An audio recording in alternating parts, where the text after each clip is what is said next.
부산 신혼부부 실종사건. 2025년 봄. 부산 광안리의 오래된 고층 아파트. 이곳은 바다와 도심의 경계에 놓여 있으면서도 여전히 과거의 그림자를 간직한 곳이다. 이곳 16층에 신혼부부 전민근과 최성희가 살고 있었다.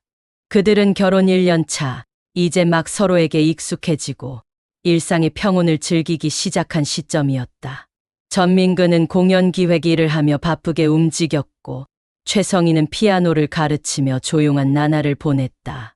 두 사람의 SNS에는 맛집, 여행, 그리고 반려견 초코와 함께한 소소한 행복이 기록되어 있었다. 그러던 2016년 5월 28일. 그날 밤 11시 21분. 엘리베이터 CCTV에는 두 사람이 나란히 아파트로 귀가하는 장면이 찍혔다. 민근은 캐주얼한 청재킷을 입고 있었고 성희는 머리를 묶고 있었다. 둘 다 피곤해 보이긴 했지만 평소와 다름없는 모습이었다. 그 장면이 그들의 마지막 흔적이 되었다. 사흘이 지난 후 민근의 아버지가 아들에게 연락이 닿지 않는다는 사실에 불안함을 느꼈다. 아들은 평소 무뚝뚝했지만 최소한 안부 메시지 정도는 주고받는 사이였다. 5월 31일 그는 결국 경찰에 실종 신고를 하게 된다. 경찰이 도착했을 때 부부의 집은 예상과는 달랐다. 현관은 잠겨 있었고 집 안에는 먹다 남은 음식, 흐트러진 옷가지들, 거실에 어질러진 악보들이 그대로 남아 있었다. 심지어 반려견 초코는 며칠을 굶은 듯 앙상하게 야위어 있었다. 휴대폰, 지갑, 신분증, 여권, 카드 모든 필수품이 그대로였다. 단지 사람만 없었다. 마치 증발이라도 한 듯. 둘이 여행 간 거 아닙니까? 경비원은 그렇게 말했다. 하지만 여행이라면 반려견을 그렇게 방치하지는 않았을 것이다. 무엇보다 그 누구에게도 여행 계획을 말하지 않았고 차량도 그대로였다. 더 이상한 점은 문자 메시지였다. 부부의 지인 몇 명은 같은 날 이상한 메시지를 받았다. 몸이 안 좋아서 이번 행사 못 갈 것 같아요. 죄송해요. 문장은 어색했고 평소 성희가 쓰던 말투와 달랐다. 맞춤법이 이상하고 이모티콘도 없었다. 마치 다른 사람이 흉내낸 듯한 느낌. 친구들은 섬뜩함을 느꼈고 그 불길함은 현실이 되어갔다. 경찰은 곧바로 아파트 CCTV 22대를 분석했다. 하지만 이상하게도 부부가 아파트에 들어간 장면만 있을 뿐 나가는 장면은 없었다. 비상계단을 포함해 모든 출입구를 확인했지만 사라진 시간대에 포착된 장면은 없었다. 무언가 이상했다. 뭔가 숨겨진 통로라도 있는 걸까? 아니면 기록되지 않은 다른 방법으로 빠져나간 걸까? 조사는 부부의 인간관계로 확대되었다. 가장 먼저 주목된 인물은 민근의 과거 여자친구 장미진이었다. 그녀는 사건 직전까지도 민근과 연락을 주고받았고 그 관계는 단순한 친구 사이로 보기엔 모호했다. 특히 민근과 성희의 결혼 이후에도 장미진은 종종 민근의 공연을 도왔으며 두 사람이 함께한 사진이 몇 장 남아 있었다. 이 사실을 성희도 알고 있었고 그로 인해 잦은 다툼이 있었다는 이야기가 지인들 입에서 흘러나왔다. 조사 결과 장미진은 사건 발생 직후인 6월 초 해외로 출국했다. 그것도 갑작스럽게 일방적인 통보만을 남긴 채. 그녀는 연락이 두절되었고 경찰의 출석 요구에도 응하지 않았다. 시간은 흘러 언론이 사건을 보도하기 시작했다. 신혼부부의 동반 실종, 부산 광안리 괴담, 엘리베이터의 마지막 영상. 사람들은 점점 이 사건을 미스터리로 여기기 시작했다. 하지만 성희에게는 또 다른 그림자가 있었다. 그녀는 과거 우울증으로 병원 치료를 받았으며 약물 치료를 병행 중이었다. 가족들은 최근에는 안정적이었고 결혼 후 훨씬 밝아졌다고 말했지만 성희의 병력은 사건의 다른 가능성을 열어두게 만들었다. 혹시 둘 중 누군가가 자살을 시도했고 그 과정에서 서로를 해친 것은 아닐까? 혹은 약물 복용 중에 충동적인 일이 벌어진 것은 아닐까? 경찰은 전국의 병원, 모텔, 항구, 공항을 뒤졌지만 부부의 흔적은 어디에도 없었다. 휴대폰 마지막 신호는 5월 29일 새벽 2시. 광안리 근처의 기지국이었다. 그 이후로는 신호가 완전히 끊겼다. 그해 가을 SBS 그것이 알고 싶다 제작진이 이 사건을 취재하기 시작했다. 전문가들은 입을 모아 단순한 가출로 보긴 어렵다고 말했다. 사건 현장의 정황, 문자 메시지의 이상함, 장미진의 출국 시점, 그리고 엘리베이터의 영상까지 모든 요소가 누군가의 개입을 암시하고 있었다. 하지만 그 누군가는 누구일까? 그리고 그들은 왜 어떻게 두 사람을 사라지게 만들 수 있었을까? 경찰은 여전히 사건을 미제 실종 사건으로 분류해 수사를 이어가고 있지만 결정적인 단서는 나타나지 않았다. 전민근의 실종이 보도되자 가장 먼저 연락을 끊은 이는 다름 아닌 장미진이었다. 그녀는 평소에도 다소 신비롭고 은둔적인 성격으로 알려졌고 예술계 쪽과 교류가 많았다. 민근과는 대학 시절 만나 수년간 교제했고 서로의 창작 활동에 영향을 미쳤다. 하지만 그녀는 민근이 최성희와 결혼한 뒤에도 수차례 공연과 영상 프로젝트를 함께했다. 심지어 결혼식에 초대받지 않았음에도 혼자 조용히 찾아와 멀리서 그를 바라보고 돌아갔다는 이야기도 있었다. 민근은 이 사실을 숨겼고 성희는 이를 우연히 알게 되면서 두 사람의 관계는 불편해졌다. 그 사람, 널 그냥 놔두지 않을 거야. 성희는 한밤중 무심코 흘린 그 말 이후 민근과의 사이가 더욱 날카로워졌다고 지인에게 털어놨다. 경찰은 장미진의 출국 일정을 추적했다. 출국일은 실종 신고 다음 날인 6월 1일. 그리고 목적지는 프랑스 파리. 그녀는 평소 현대무용과 관련된 일을 해왔고 유럽에서 레지던시를 진행한다는 명목으로 떠났지만 출국 직전까지도 통화 기록에는 민근의 번호가 남아 있었다. 한 경찰 수사관은 속으로 생각했다. 이건 우연이라기엔 너무 정확하다. 공교롭게도 장미진은 5월 30일 저녁 민근에게 조만간 정리할 게 있으니 시간 좀 내줄 수 있어 라는 메시지를 보낸 기록이 있었다. 하지만 이에 대한 회신은 없었다. 민근의 마지막 문자 발신은 5월 29일 새벽 1시 42분 성희에게 보낸 잘 자요였다.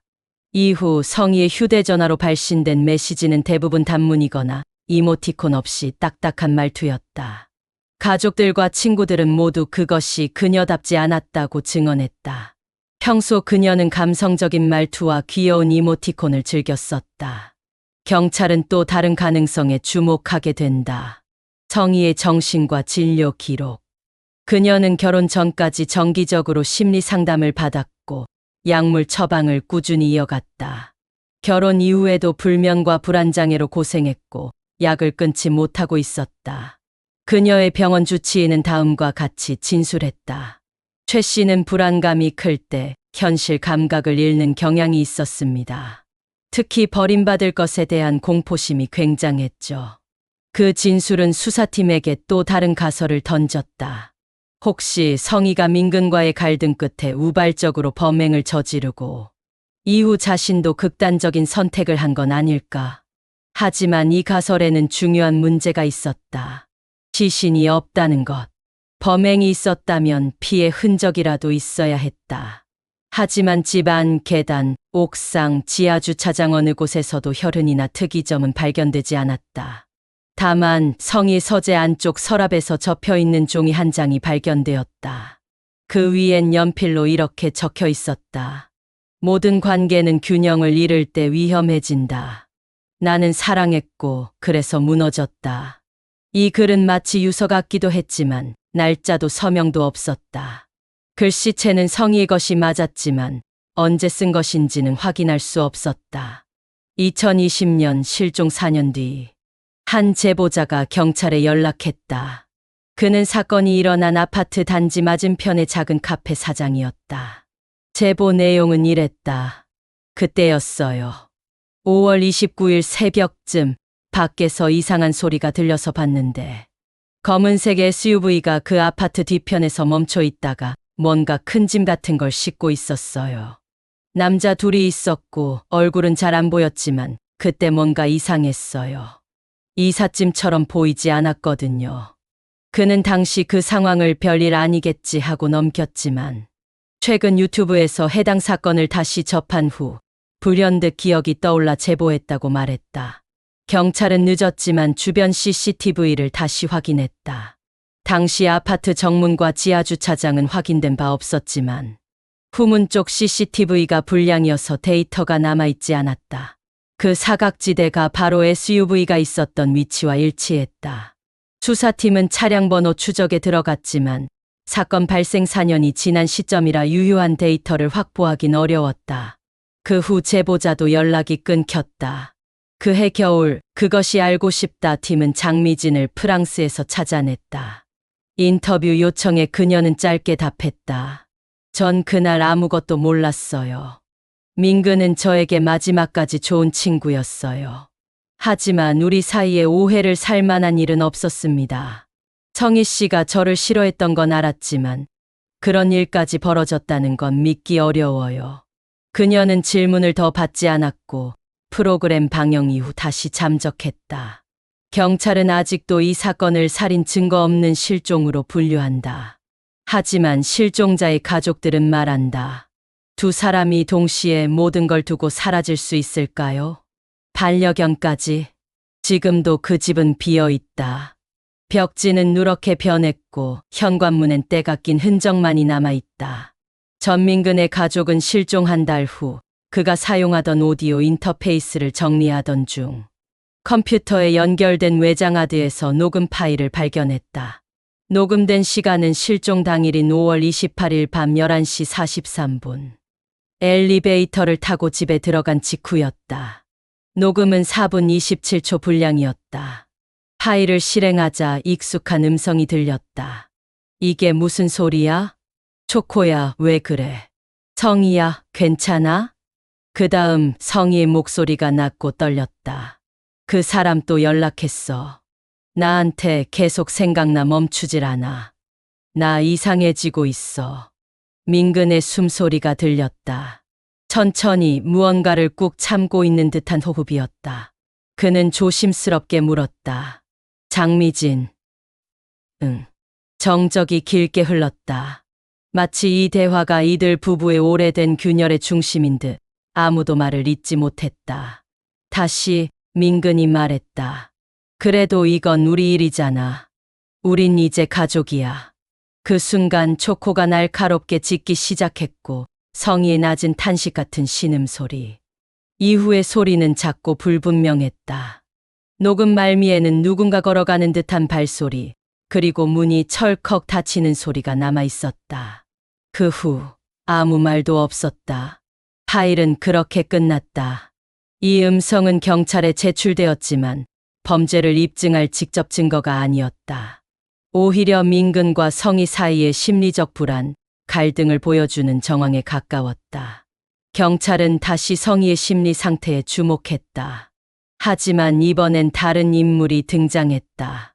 사건 5주기 즈음 현장 주변에서 부부를 본 것 같다는 제보가 다시금 들어왔다.